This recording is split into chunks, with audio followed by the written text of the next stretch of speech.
The playoffs begin next week, but the Royals need to treat these next 6 games like the playoffs. We'll dive into it next on Locked On Royals.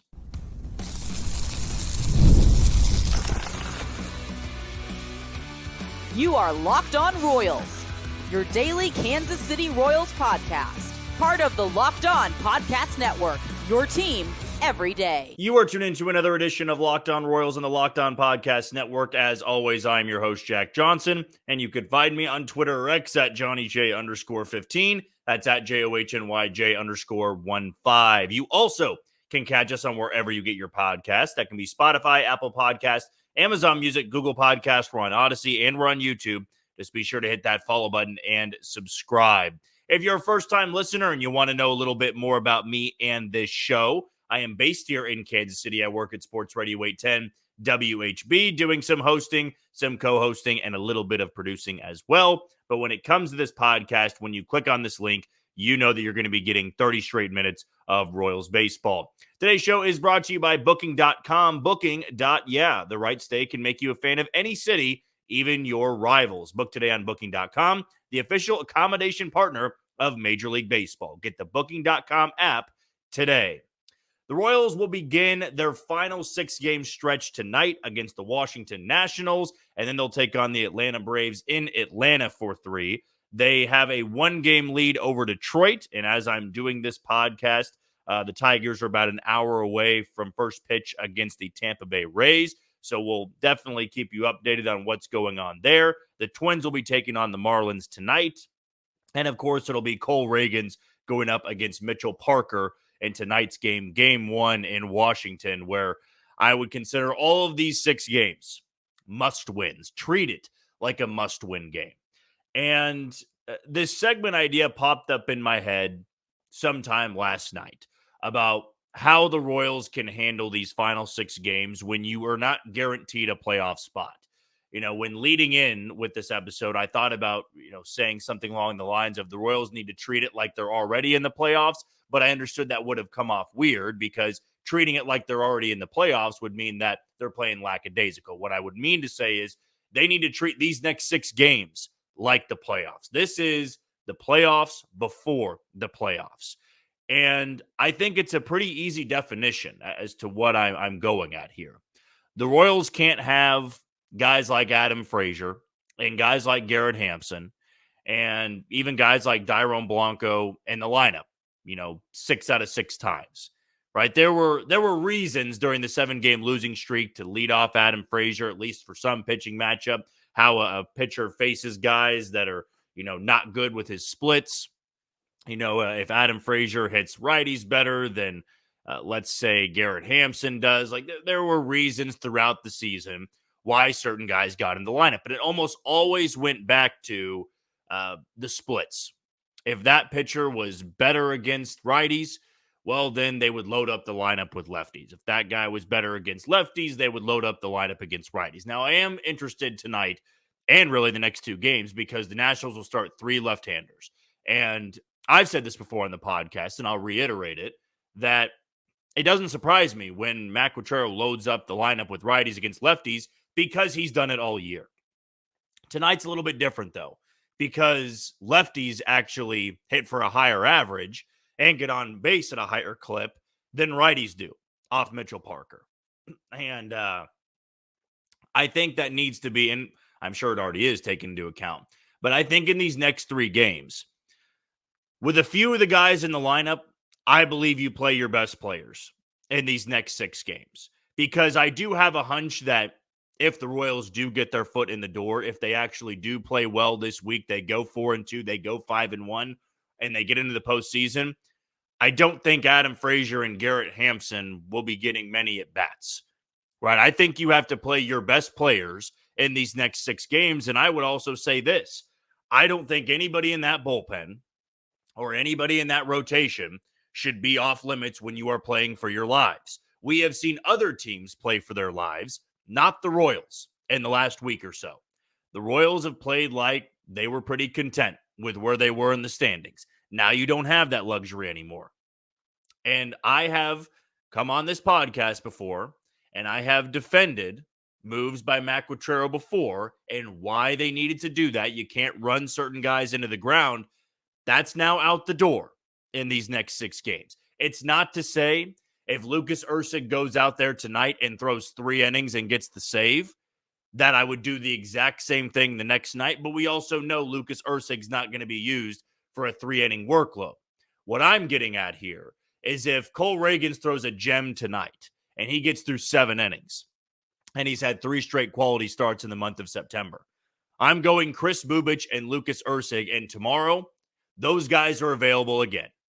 And if you win that game against the Nationals, I mean, best case scenario, the offense explodes in all 3 games, and you're not worrying about high leverage spots. But we know that's not going to be the case. We know at least 1 or maybe 2 of these games are going to be very high leverage, and you're going to need to rely on your best guys. You have to treat these next 6 games like their playoff series, that you have to go to your best guys in certain spots. And if you're down 3-1 in the 8th inning, you might still go to Chris Bubich there because you still have to give yourself a chance late in that game. You can't go to guys that are the long relief guys. You can't go to the low leverage guys. And I think this bullpen has done a better job of late in being able to limit a lot of damage. Daniel Lynch, I'll thrust him into the circle of trust in this series. If things are not going well for Cole Reagans tonight, I would like Daniel Lynch in there early.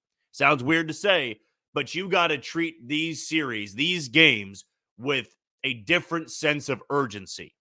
No, the Royals' slogan is today, not tomorrow, not yesterday.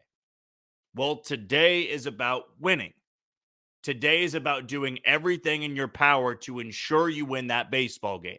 And they played a Tigers team last week that treated that series like it was the last one they were going to play. They had to sweep the Royals to get into the postseason, and by God, they got it done. The Royals need to treat this series against the Nationals just like that. Lucas Ursig has to be available in all 3 of these games. And yes, that may put you at odds going into the Atlanta series, but if you can put all of the pedal to the metal here, that you can have guns blazing in this series, you can treat it with a different sense of urgency. You are going to need to go into Atlanta and win 2 or 3 or sweep somebody. You might be able to put yourself in a spot where you either just need to win or the Twins or Tigers need to lose over the weekend for you to get in. That's if you treat this series like a postseason series. You have to have your best lineup out there every single time.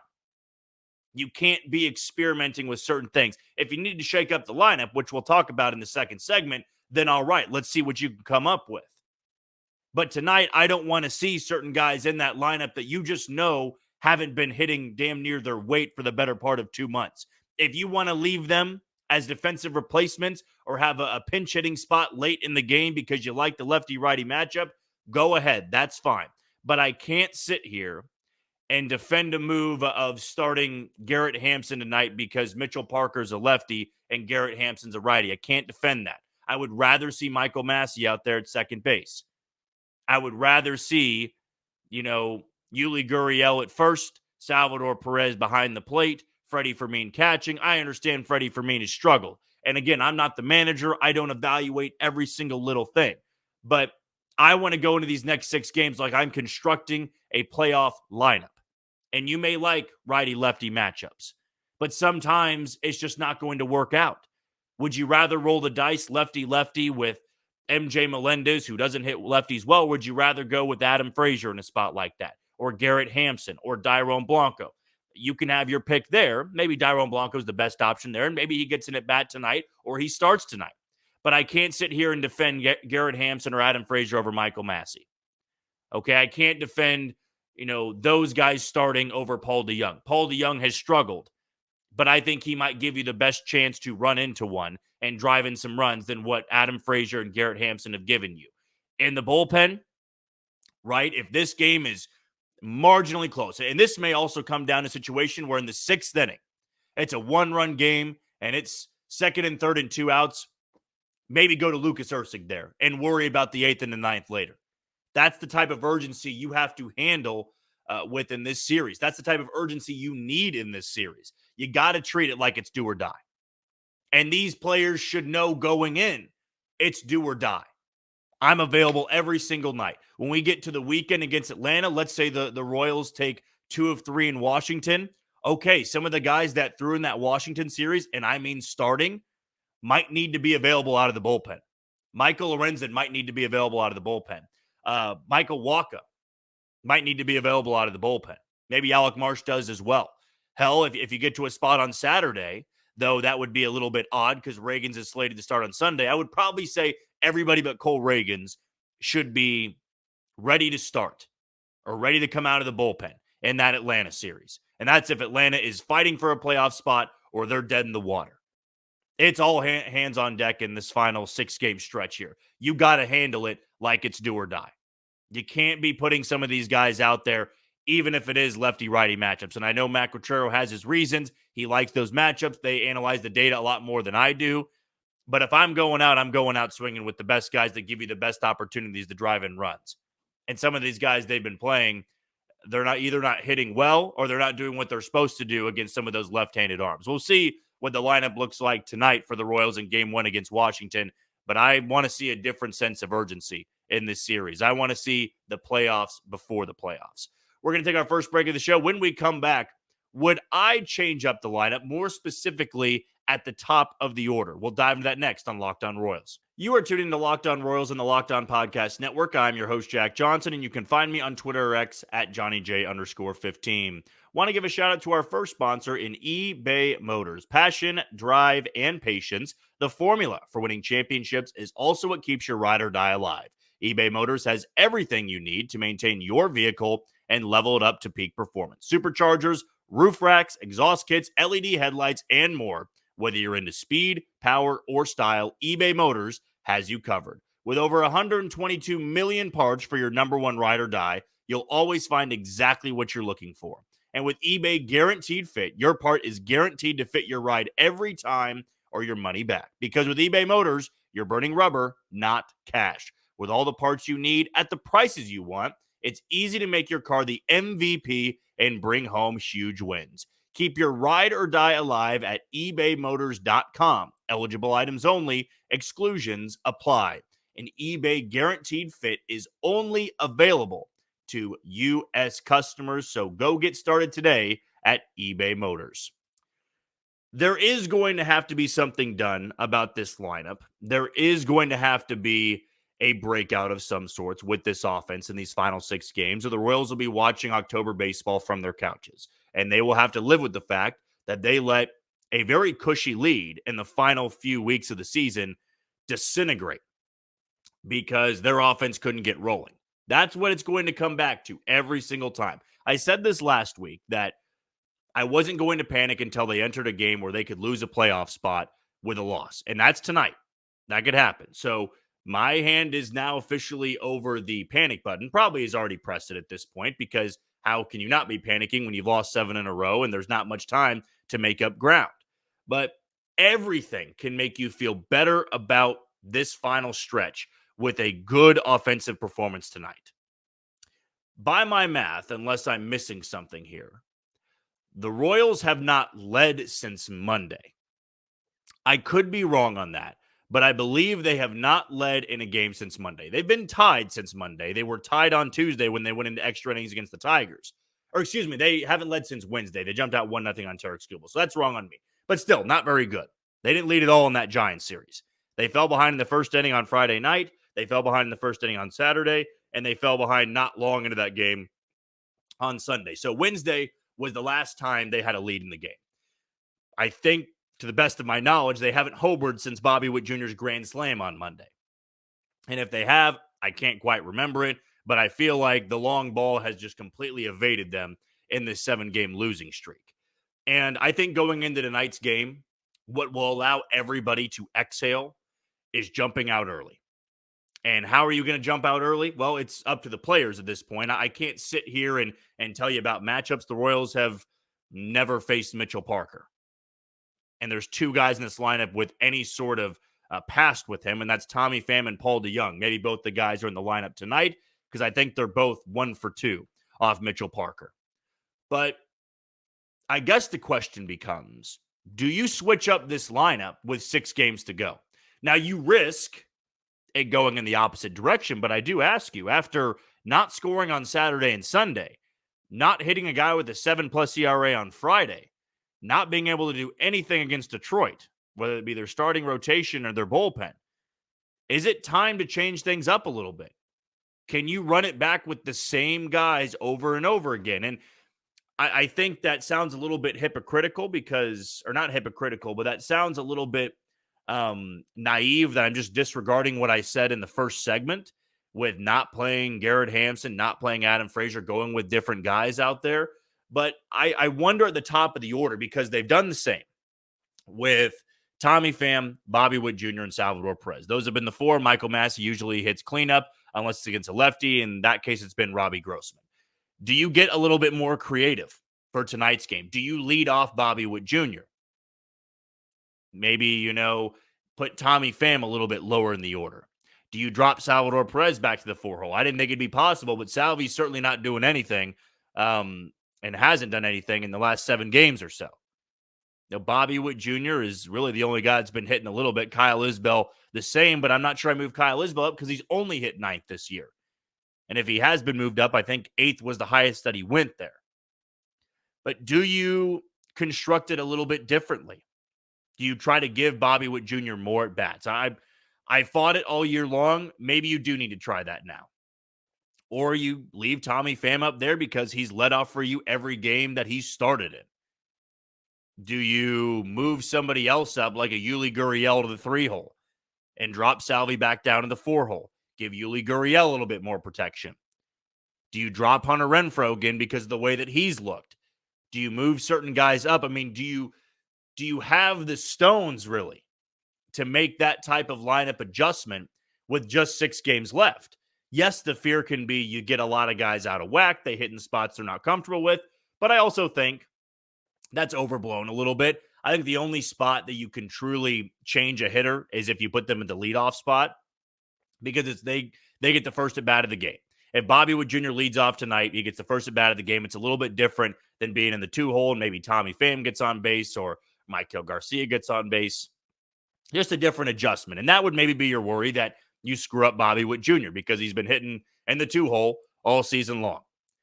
But I just don't think you can completely rule it out because this offense needs some form of a spark. This offense needs something. They need a gift, right? I was talking to a buddy about this, that I think every offense, when they break through, when they finally have that big game, that big performance, and tonight, give Cole Reagans 5 runs and run with it. That maybe should be the goal. Give him 5 runs. Jump out early. Have a lead. More than just 1-0. Give him a 3-0 cushion and let him pitch. Right? We're not asking for the moon here and say, give us 10 runs. That'd certainly be fine. But you'll see a lot of times in baseball when an offense has been slumping, an offense has been struggling, that the thing that gets them out of the slump is a gift. Whether it be a little bleeder with 2 outs and 2 runners on, a little bloop over third base, or maybe it's an error, right? It's bases loaded, a ground ball to short, and they botch the ball or they airmail it to first, and then just the floodgates burst open. That can be something. A wild pitch, a bad pickoff. Those things can happen because the Royals haven't gotten any of that in the last 7 games. Really, last Monday, they kind of got it because the Royals put up, 8 runs, I think it was, lost 9-8 to Detroit. And they put up a good amount of runs. But then they've had a lot of games in this losing streak where they pitched well enough to win, and the offense couldn't even give them 2 runs or 1 run at that. And to be shut out by some of these arms, I don't know what to tell you. It's understandable to get shut out by Blake Snell. You can't get shut out by Landon Roop. You can't be shut out by Mason Black. And tonight, though soft-throwing lefties have been an issue for the Royals, it's got to change tonight. It's got to change whether you're moving guys around or guys step up. This is a week in which guys can make a name for themselves. You can go down in Royals history if you've got the best week of the season when you're fighting for a playoff spot. You need your biggest players to step up in the biggest moments. And the Royals haven't had a big hit since that grand slam. And it ended up being a loss. That's the last time they had a moment. Nobody has come through in the last 6-7 games. Salvador Perez feels like he has come up in countless moments. and yet has struggled. He had an opportunity on Sunday. They walked Bobby Witt Jr. to get to him, and he popped up. He had a couple of moments to come through, and he couldn't get it done. You need Salvador Perez in this series, whether he's sitting in the 3-hole or he's moving back down to the cleanup spot. You need guys that have been slumping like Hunter Renfroe to come through. You need Michael Garcia to channel his inner April Michael Garcia. You need things to turn around now, whether that be moving guys around or guys just stepping up. But tonight, get out to an early lead. Give Cole Reagans just enough. He's your ace. Just give him what the Tigers gave Tarek Skubal all the way back last Wednesday. Give him 4 runs and let him deal. Let him go 6 or 7 innings, turn it over to Chris Bubich and Lucas Ursig. Check one, win one game, move on to tomorrow, and have that same sort of intensity. We'll take our final break of the show. When we come back, let's preview this series against the Nationals, who the Royals will be going up against, and how they've fared in their last couple of starts. That's coming up on Locked On Royals. You are tuning to Locked On Royals and the Locked On Podcast Network. I'm your host, Jack Johnson, and you can find me on Twitter or X at JohnnyJ_15. Want to give a shout out to 2 more sponsors, starting with Booking.com. The right stay can make you a fan of any city, even your rivals. Book today on Booking.com, the official accommodation partner of Major League Baseball. And you should get the Booking.com app today. With hotels, bed and breakfasts, vacation rentals, resorts, and so much more on Booking.com, you might just find the perfect stay, even in your rival city, during the postseason. Maybe it's time to taste test your baseball's competition's stadium cuisine. Luckily, on Booking.com, you can find the stadium stay that's right for you. With Booking.com's wide variety of choice across the U.S., you can go incognito to all of your baseball rivals' city. The right stay can make you a fan of any city. Again, even your rivals. So book today on Booking.com, booking.yeah. And we're also going to give a shout out to FanDuel. Hey, NFL fans, you can start the season with a big return on FanDuel, America's #1 sportsbook. So when you get a hunch in the middle of the game, you can check out the latest stats, view live play-by-play, and so much more on the same page where you place your bets. You'll get started with $200 in bonus bets guaranteed when you place your first $5 bet. That's FanDuel.com. Now, yesterday, I told you about sprinkling down a little bit of money on Cole Reagans to have the over on his strikeout total. Feels like he's usually good for 6, 7, maybe 8 in a big game like this. So whatever they're setting it at right now, I would take the over in that. And if you are feeling a little bit confident in putting some money down on the guy to do well tonight, well, as I said, Paul DeJong and Tommy Pham are guys that have faced Mitchell Parker before. Maybe look at Tommy Pham and the total base total and take the over in that. He is 500 in his career off of Parker, though in a small sample size, but nobody else has any sort of experience against him. So maybe I'm taking the guy who does have at least a little bit of experience against the Nationals left-hander tonight.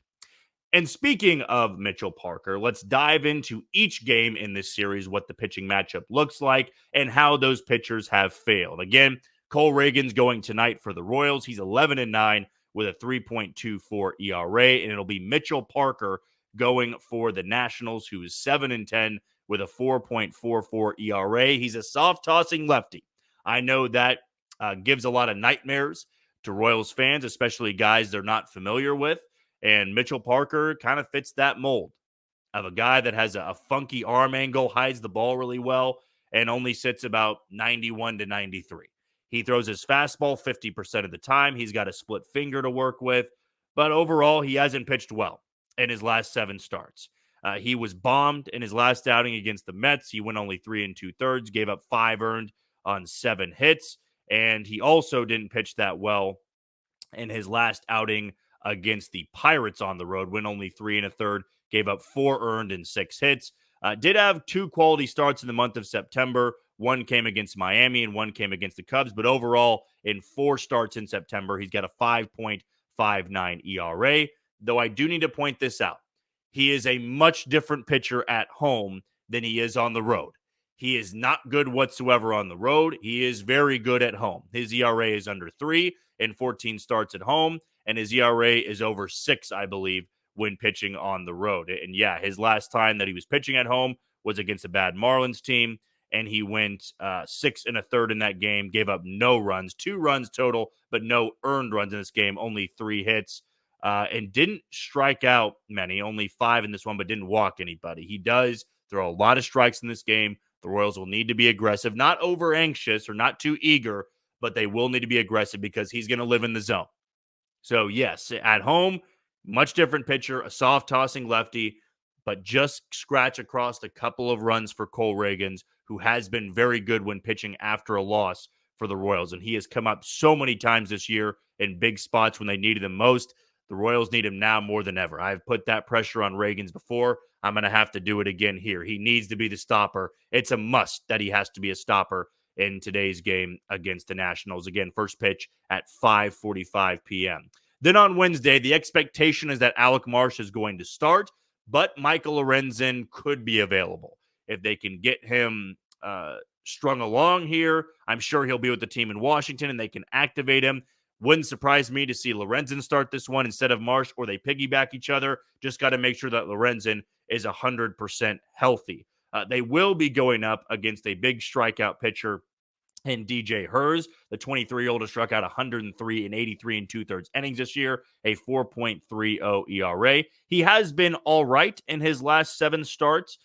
He did get lit up like Mitchell Parker did against the Mets, but the Mets are pretty much lighting up everybody right now. He gave up 7 earned in that game, 3 1/3 innings of work. He walked 3 as well, so didn't have the best command in his short outing against the Mets back on September 18th. But the 2 starts before that, he did pitch very well against Miami and also against Pittsburgh on the road. He allowed just 1 run and 10 total innings of work. So he's lived around what his season ERA is for the better part of the year.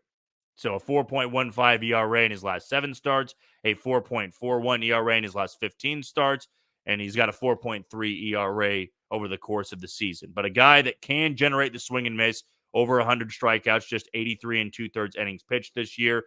He is somebody that is very impressive. I have liked what I've seen from DJ Hers. He's a young arm, and the Nationals are loaded up with a lot of young talent, especially with their rotation. And DJ Hers, I believe, is one of those guys. So after Mitchell Parker, the Royals will face another arm they do not have a lot of familiarity with. And that can be concerning when the Royals have shown you this year what they've done against guys that they don't have a lot of experience against. They don't have a lot of at-bats against. And nobody in that Royals lineup, nobody on the Royals roster for that matter, has faced DJ Hers. Now, if it's Alec Marsh throwing for the Nationals, don't believe anybody on the Nationals would have faced Alec Marsh unless it was somebody that was on a different team last year. So I think in both of these series, in this series against the Nationals for both of these teams is what I should say, there's not a lot of familiarity on both sides. And then on Thursday, you feel really good about this pitching matchup if the offense can break through off Patrick Corbin, who just has not been anywhere near the same arm that he was about 7 to 8 years ago. 6-13 on the season, a 5.58 ERA, and Michael Wacha will be going for the Royals. But he has pitched better over the last 7 starts or so. We keep using that 7-start sample size because that's what MLB.com will give us. In his last outing, though, against the Cubs, he gave up 5 earned runs on 8 hits and 4 1/3 innings of work, but he did get a quality start against the Marlins, went 6 innings, gave up only 1 earned run and struck out 6 in that outing, but also got lit up again against Pittsburgh on the 8th of September, 7 earned runs in that game, 10 hits, but did manage to go 6 innings. So 3 lefties going for the Nationals in this series against the Royals, and Michael Wacha, who was brilliant in his last start against both, in my opinion, San Francisco, Pittsburgh, and Minnesota. He was an out away from a quality start in that game against the Giants. He gave up only 1 run, didn't have his best stuff against Pittsburgh, but I thought was brilliant enough to get to that game, and then 7 shutout innings against the Twins in his start 3 times ago there. So Michael Wacha, he's been phenomenal. Now over 160 innings pitched on the season. And if I'm not mistaken, that's the highest total that he's had, since 2017. So 7 seasons ago was the last time he eclipsed 160 innings pitched, and he's going to be able to go over that, maybe even over 170 if we see him again at that Atlanta series. But just needing to be good enough on Thursday. First pitch for that game will be in the afternoon, 12:05 first pitch. Then the Royals will head off to Atlanta for their final 3 games of the 2024 regular season. Well, that's going to do it for another edition of Locked On Royals and the Locked On Podcast Network. I've been your host, Jack Johnson, and you can always find me on Twitter or X at JohnnyJ_15.